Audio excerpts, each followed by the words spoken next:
जी नाज़रीन, प्रोग्राम में एक मरतबा फिर से आपको कहेंगे खुश आमदीद। आज का मौजू जिस पर गुफ्तगू का सिलसिला जारी है, ईद उल अज़हा, ईसार और कुर्बानी के जज्बे का नाम है, और इसके साथ साथ हम इत्तेहाद बैनुल मुस्लिमीन की ज़रूरत को पूरा करने पर ज़ोर दे रहे हैं। इसी पर अपने तीनों मेहमानों से गुजारिश करेंगे कि वो पैगामी सूरत में आज की जितनी भी गुफ्तगू हुई है उसको कंक्लूड करें। इमरान साहब, आपसे मेरी गुजारिश कि आप जो है वो पैगामी सूरत में हमें बताएँ कि कोई ऐसी बात जो कुर्बानी के हवाले से आप समझते हैं कि ज़रूरी है समझना, ईसार के हवाले से हो या इत्तेहाद बैनुल मुस्लिमीन के हवाले से। जी बिल्कुल, बड़ा ही खूबसूरत टॉपिक हो। देखें, वहदत और इत्तेहादुल मुस्लिमीन, ये तवील टॉपिक है, लेकिन अल मुख्तसर इसमें मैं बात करके बात को वाइंड अप करूँगा ज़रूर। कि देखें, वहदत आज के इस माशरे और सोसाइटी के अंदर हर इंसान अपनी पगड़ी ऊंची करना चाहता है, और हर इंसान ने अपनी डेढ़ ईंट की मस्जिद बना के अपने आप को बुलंद करने के मकासद के लिए लोगों को लड़ाना। हालांकि अल्लाह की लड़ाई तय्यब व ताहिर किताब कुरान मजीद कुरान रशीद के अंदर वाज़ेह तौर पर ऐलान होता है। सूरह आले इमरान और 104 इसको जो है इसका आयत का नंबर है। अल्लाह रब्बुल इज़्ज़त वाज़ेह तौर पर ऐलान फरमाता है, वातसिमू बिहब्लिल्लाहि जमीअन वला तफर्रकू, कि अल्लाह की रस्सी को मजबूती के साथ थामे रखो और आपस में तफरका मत फैलाओ। अगर आज उम्मत मुस्लिमा इस आयत करीमा के तहत अपनी जिंदगी बसर करे तो फिर वो कभी भी डेढ़ ईंट की अपनी मस्जिद नहीं बनाएंगे, कभी भी किसी के ऊपर तनकीद नहीं करेंगे। देखिए उमा, अगर किसी इंसान के ऊपर तनकीद करें तो अगर आप उसकी तरफ फिंगर करेंगे तो तीन आपकी तरफ अपनी तरफ आएंगी, दो दूसरी की तरफ जाएंगी। इसी तरह ये देखें, उलमा के मसाइल होते हैं आपस में, लेकिन वो अपनी जगह मिल बैठ के करते हैं। आम जो इंसान है, मैं उसकी बात करता हूँ, वो उसको पाकी ना पाकी के मसाइल नहीं पता, लेकिन वो शिया सुन्नी देवबंदी के हवाले से वो आग लगाने की कोशिश करता है। मैं समझता हूँ कि इल्म के साथ साथ इंसान को अक्ल शऊर भी होना चाहिए। उसे पता होना चाहिए कि जिस मिंबर पर मैं बैठा हूँ उस पर इमाम अली मुकाम बैठे हैं, जिस मिंबर पर मैं बैठा हूँ वहाँ पे हमारी मदनी करीम ने यही पैगाम दिया है कि इंसान, खास कर उम्मत मुस्लिमा जो है, ये एक जिस्म की मानत है। अगर किसी को भी तकलीफ होती है तो फॉर एग्जाम्पल पूरे जिस्म को तकलीफ होती है। ये तो इंसान की सोच पे डिपेंड करता है कि उसने अपने माशरे को किस तरफ, सोसाइटी को किस तरफ लेके जाना है। तो इस तरह कभी भी अपने इल्म पर गुरूर और घमंड नहीं करनी चाहिए, कोशिश करनी चाहिए। आज जितने भी इस वक्त के करंट सिचुएशन में अकाबिरीन हैं, उनको चाहिए कि वो हर प्लेटफॉर्म से उम्मत को जोड़ने की कोशिश करें। अगर तमाम उम्मत मुस्लिमा को एक तस्बीह के अंदर पुराया जाए, फिर उनको गिलाफ में लिपेटा जाए, और यही वो वक्त है कि पाकिस्तान जो इस्लामिया जमहूरिया पाकिस्तान इस्लाम के नज़रिए के तहत माज़रे वजूद में आया, ये बिल्कुल किसी भी तफरकाबाजी, इंतशार पसंदी का मुतहम्मिल नहीं हो सकता। और ये यहूदो नसारा की ये चालें हैं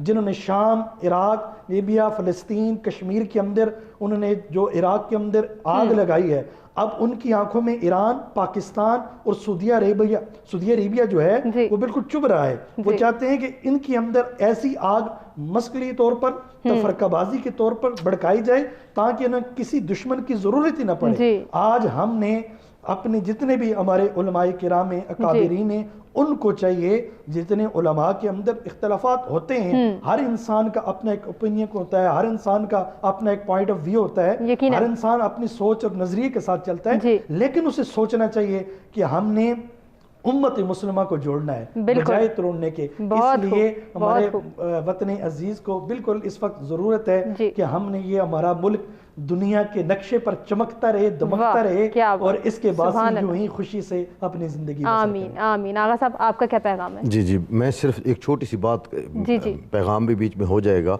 बुनियादी तौर पर अहम तरीन जोड़ने का मतलब ये है कि आपकी तरफ से कोई इस तरह की बात ना हो जिससे दूसरे को अजियत या तकलीफ हो। यकीन अगर ऐसी बात होगी तो फिर ना काबिल कबूल है, ना काबिल बर्दाश्त है। जहाँ तक ताल्लुक़ है हमारी गवर्नमेंट का या इदारों का, उनका तो असलन काम ही नहीं बनता। आज ये मौजू चलाया जा रहा है कि नमाज जब हम पढ़ते हैं, सब जितने मुसलमान हैं, जब तक अहले बैत पर सलाम दरूद न भेजें हमारी नमाज नहीं होती। और आज हम ऑर्डिनेंस पास किए जा रहे हैं, जी आप उन्हें अलैहिस्सलाम नहीं कह सकते। भाई हमको पहले आके अपनी नमाज को तो देखो, नमाज में फिर आप किस तरह कहोगे? جب نماز پڑھتے ہو تو اس میں واجب طور پر کہتے ہو نماز ہوتی نہیں ہے جب تک آل پر آپ درود نہیں بھیجتے اور سلام نہیں کرتے. وہاں کہتے ہیں سلام اللہ نہیں کہا جا سکتا, علیہ السلام نہیں کہا جا سکتا, فلاں نہیں کہا جا سکتا. اپنے اپنے عقیدے کو یا بعض لوگوں کو خوش کرنے کے لیے پوری قوم پر جب آپ مسلط کریں گے تو پھر اتحاد بین المسلمین نہیں رہے گا, پھر جو ہے وہ افتراق ہی افتراق ہوگا. یہ اداروں کا کام اتحاد توڑنا نہیں ہوتا, اشخاص کرتے رہتے ہیں, شرارتی ہر جگہ پہ ہوتے ہیں. اگر ادارے اس طریقے سے کام کرنا شروع ہو جائیں تو پھر تو ہمارے درمیان محبت کون پیدا کرے. بالکل, یہ بہت اہم نقطہ ہے جس کو آغا صاحب نے بیان کیا ہے. مفتی صاحب آپ کا کیا پیغام ہے؟ میں سمجھتا ہوں کہ جتنی ہمیں مذہبی طور پہ مسالک کو اہل ایمان کے اندر جتنے مسالک ہیں ان کو جتنی آزادی میں سمجھتا ہوں وطن عزیز کے اندر ہے شاید کسی جگہ کے اندر نظر نہیں آتی.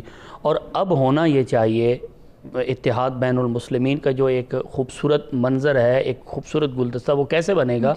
جس طرح ڈاکٹر صاحب نے فرمایا کہ بھئی ہم اپنی مقدس جو شخصیات ہیں ان کی طرف ہم کسی چیز کی نسبت نہ کریں. صحیح, ہم ان کی طرف کسی ایسی چیز کی نسبت نہ کریں جس سے دل آزاری کا سبب بنے. بالکل, جب وہ دل آزاری کا سبب بنے گی تو آٹومیٹک جو دوسری طرف ہے وہ نہ پھر ان کی دل آزاری ہوگی اور وہ پھر تمہاری دل آزاری کریں گے.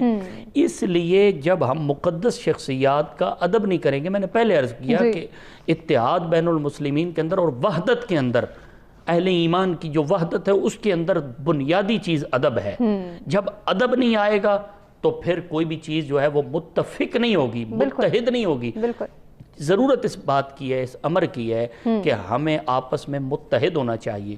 قرآن اور نبی پاک صلی اللہ علیہ وسلم کا کلمہ اور آقا علیہ السلام پر جب متفق ہیں تو پھر ہمیں کلمہ اور اسی طرح نبی پاک صلی اللہ علیہ وسلم کی شخصیت اور پھر اسی طرح اہل بیت علیہ السلام اور مقدس شخصیات اصحاب پیغمبر ہوں اور آل رسول ہوں, ہمیں سب کی بارگاہوں کا ادب کرنا چاہیے. اس طریقے سے ہم جو ہے وہ وحدت بین المسلمین جو ہے وہ پوری دنیا کے اندر ہم اس کا پیغام پہنچا سکتے ہیں. اللہ ہمیں ان مقدس ایام کا صدقہ اتحاد بین المسلمین کی توفیق عطا فرمائے. آمین. آپ سب کا شکریہ ادا کریں گے اسی دعا کے ساتھ, اور ناظرین آپ سے بھی چاہیں گے اجازت. آج جتنی بھی باتیں ہوئی ہم یہی دعا کرتے ہیں کہ اللہ تعالی ہمیں ان پر عمل پیرا ہونے کی توفیق عطا فرمائے. اور اسی کے ساتھ آپ سے چاہیں گے اجازت. اپنا خیال رکھیے گا, اپنے فیڈ بیک سے آگاہ کیجیے گا. اللہ نے کے بعد